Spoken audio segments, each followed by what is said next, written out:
Assalamualaikum dan selamat sejahtera murid-murid. Apa khabar semua?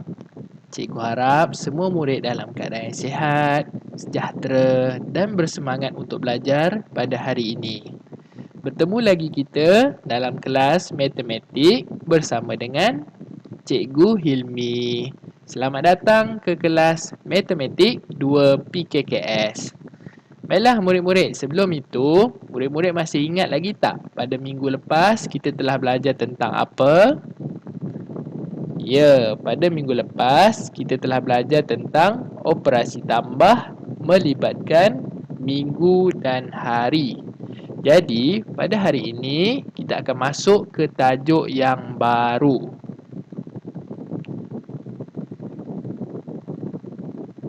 Tetapi sebelum kita teruskan pembelajaran kita pada hari ini, cikgu akan kongsikan hasil pembelajaran. Yang pertama, murid dapat mengubah unit masa dengan betul. Yang kedua, murid dapat menjawab operasi tambah yang melibatkan tahun dan bulan dengan baik. Murid-murid dah bersedia ke belum? Kalau dah bersedia, mari kita teruskan pembelajaran kita pada hari ini, iaitu tajuk yang baru. Tajuknya adalah operasi tambah yang melibatkan tahun dan bulan. Okey, macam mana tu? Okey, kalau nak tahu, mari kita teruskan pembelajaran kita pada hari ini. Okey, sebelum itu, murid-murid ingat tak? Ataupun murid-murid tahu tak? Dalam satu tahun, ada berapa bulan? Ya, dalam satu tahun, ada 12 bulan. Satu tahun bersamaan dengan 12 bulan. Okey, apakah nama-nama bagi 12 bulan tersebut? Okey, bulan 1, Januari. Bulan 2, Februari. Bulan 3, Mac. Bulan 4, April. Bulan 5, Mei. Bulan 6, Jun. Bulan 7, Julai. Bulan 8, Ogos. Bulan 9, September. Bulan 10, Oktober. Bulan 11, November. Dan bulan 12 adalah Disember. Okey, jadi murid-murid harus ingat bahawa satu tahun bersamaan dengan 12 bulan. Okey, sekarang kita tengok pula iaitu pertukaran antara tahun dengan bulan. Di sini cikgu ada sediakan sebuah jadual untuk panduan murid-murid. Okey, kita tengok dalam jadual tersebut. Okey, seperti yang murid-murid dapat lihat bahawa 0 tahun bersamaan dengan 0 bulan. 1 tahun bersamaan dengan 12 bulan. 2 tahun bersamaan dengan 24 bulan. 3 tahun bersamaan dengan 36 bulan. 4 tahun bersamaan dengan 48 bulan. Dan begitulah yang seterusnya. Setiap tahun yang berikutnya perlu ditambah dengan 12 bulan. Sebab apa? Sebab 1 tahun bersamaan dengan 12 bulan. Okey. Kita tengok lagi. Okey. Di sini cikgu ada sediakan formula bagi mengira tahun dan bulan. Murid-murid harus ingat dan menguasai formula ini dengan sebaiknya. Okey, kita lihat di sini. Untuk menukar tahun kepada bulan, kita perlu darab 12.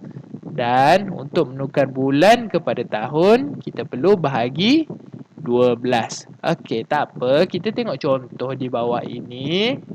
Okey, kita tengok penerangan yang ditulis di sini.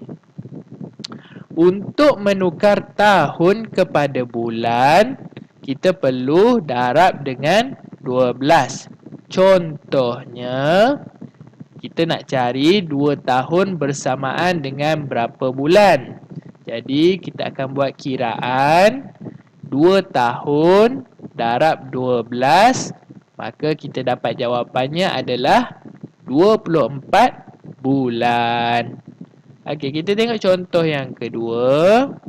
Untuk menukar bulan kepada tahun, perlu bahagi dengan 12. Contohnya, 60 bulan bersamaan dengan berapa tahun? Kita nak cari 60 bulan bersamaan dengan berapa tahun.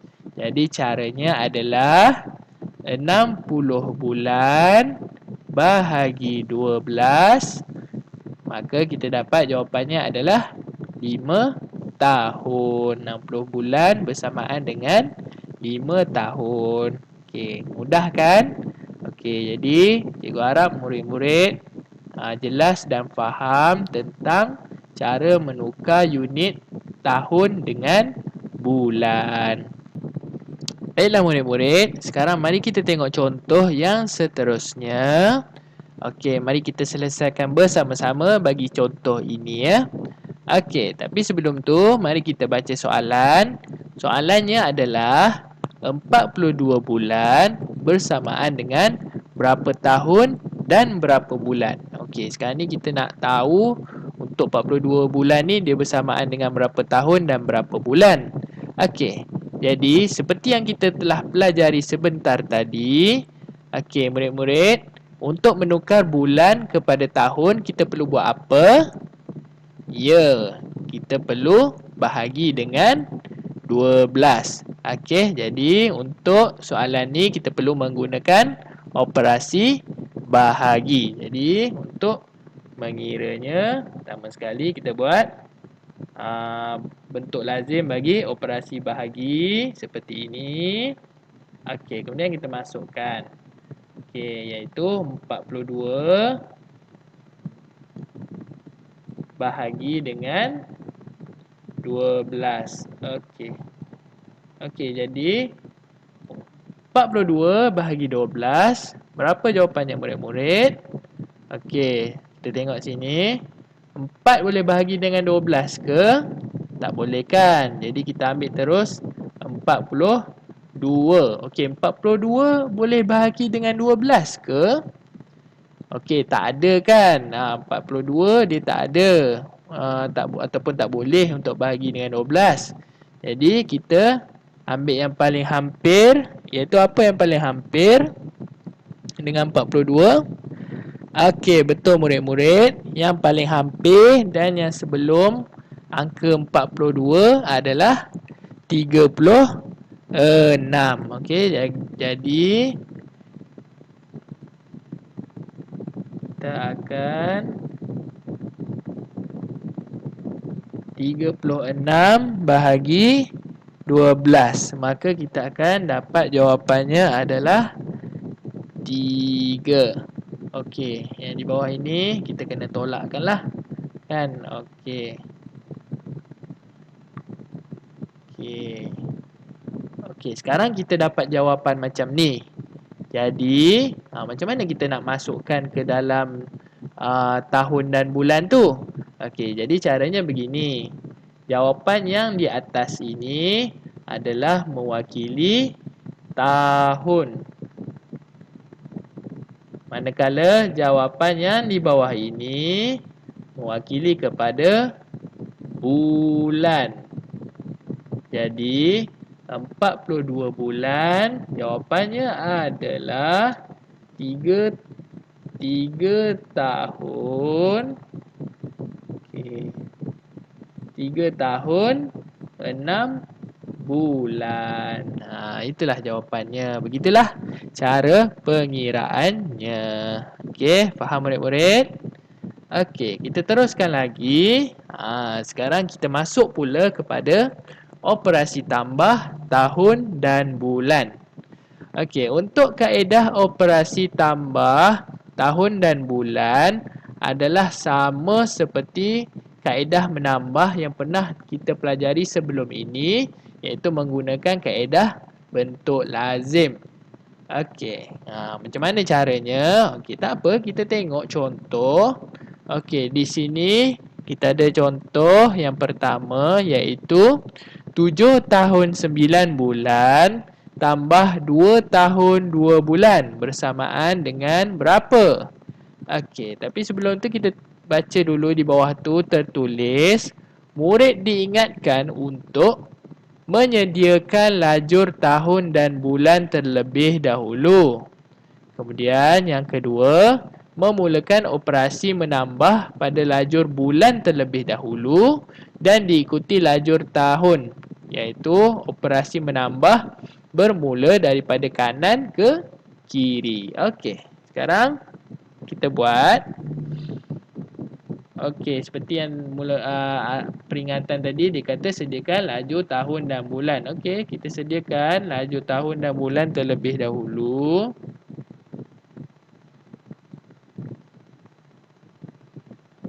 Okey, kita buat macam ni. Ada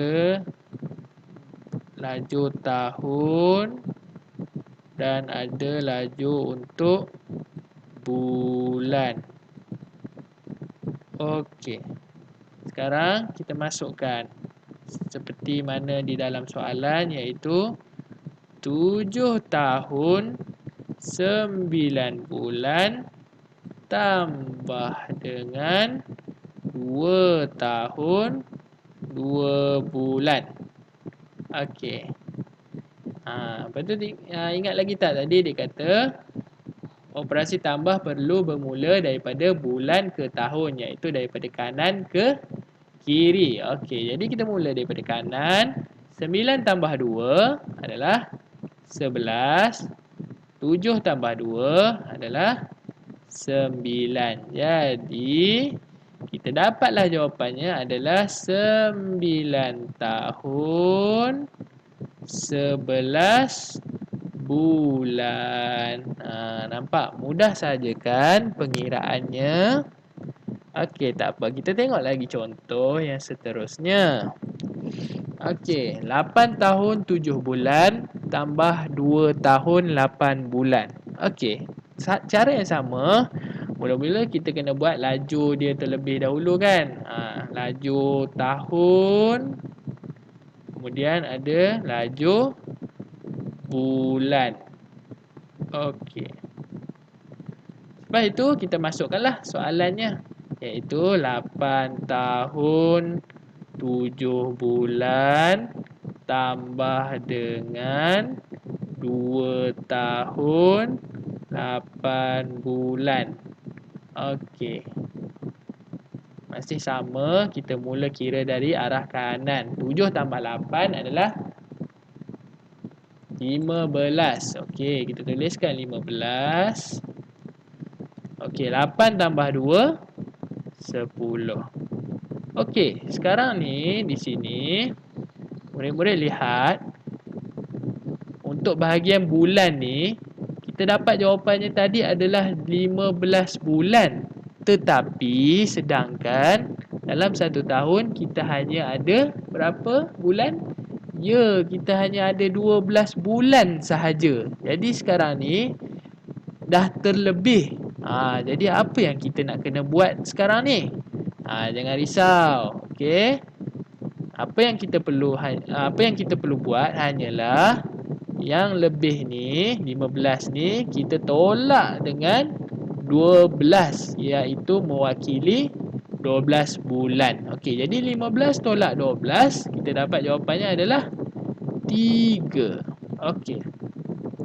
Selepas kita menolak seperti ini, kita kena tambah 1 pada laju tahun mewakili 1 tahun. Sebab apa? 12 bulan bersamaan dengan 1 tahun kan? Okey, jadi 10 tambah 1 adalah 11. Maka di sini kita dapat jawapannya adalah 11 tahun 3 bulan. Itulah jawapannya. Okey, lihat di situ ditulis sekiranya hasil tambah pada bulan melebihi 12 bulan, maka lakukan operasi tolak 12 bulan. Kemudian selepas itu tambah 1 tahun pada laju tahun. Okey. Baiklah murid-murid, sekarang mari kita tengok pula kepada contoh yang ketiga. Okey, yang ini soalan dia agak berlainan dengan yang telah kita buat sebelum ini. Okey, tapi tak apa, jangan risau. Cikgu akan tunjukkan caranya. Okey, sebelum tu kita baca dulu soalannya. Kehendak soalannya adalah nyatakan tempoh dalam tahun dan bulan di antara dua tarikh berikut, iaitu dari April 2007 hingga November 2020.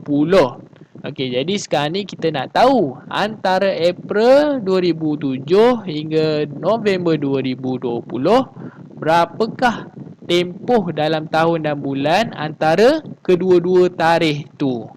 Okey, jadi untuk mendapatkan tempoh antara kedua-dua tarikh tersebut, kita kena guna operasi tolak sebab kita nak tahu tempoh antara dua tahun tersebut.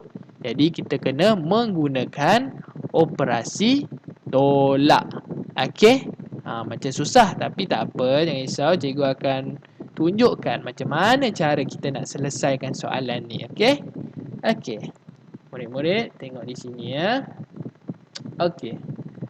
Pertama sekali, macam biasalah untuk melakukan operasi tolak, sudah pasti kita kena menggunakan bentuk lazim bagi operasi tolak.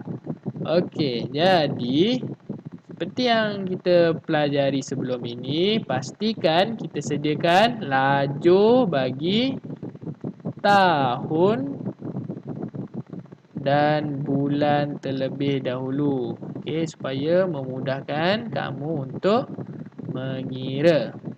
Okey, sekarang untuk menolak kita perlu mengutamakan yang besar di atas dan yang kecil di bawah. Betul tak murid-murid? Nilai yang besar berada di atas dan nilai yang kecil berada di bawah.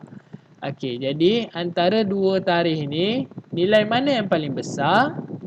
Ya, nilai November 2020 adalah yang paling besar dan nilai April 2007 adalah yang kecil. Okey, jadi susunannya pun adalah seperti itu. Okey, iaitu di mana November 2020 berada di atas. Okey, kita masukkan tahunnya adalah 2020. Okey, bulan. November mewakili bulan berapa? Ya, November mewakili bulan 11. Okay, kita tulis nombor 11. Okey, nilai yang paling kecil adalah April 2007 kan. Okey, jadi kita masukkan tolak 2007. April bersamaan dengan bulan berapa murid-murid? Ya, bersamaan dengan bulan 4. Okey, sekarang kita lakukan penolakan seperti biasa bermula dari bulan ke tahun, dari kanan ke kiri. Okey, 11 tolak 4 berapa jawapannya? Ya, 7. Okey, 2020 tolak 2007. Okey, kita tolakkan. Kita dapatlah jawapannya adalah 13 tahun 7 bulan. Jadi maknanya antara April 2007 hingga November 2020 tempohnya adalah selama 13 tahun 7 bulan. Okey, nampak? Mudah saja kan sebenarnya. Okey, jadi cikgu harap murid-murid faham tentang cara mengira operasi bagi tahun dan bulan. Okey, jadi kita telah tiba ke penghujung kelas. Jadi kesimpulannya pada hari ini kita telah belajar tentang penukaran unit antara tahun dan bulan. Kemudian selepas itu kita telah belajar tentang operasi tambah yang melibatkan tahun dan bulan.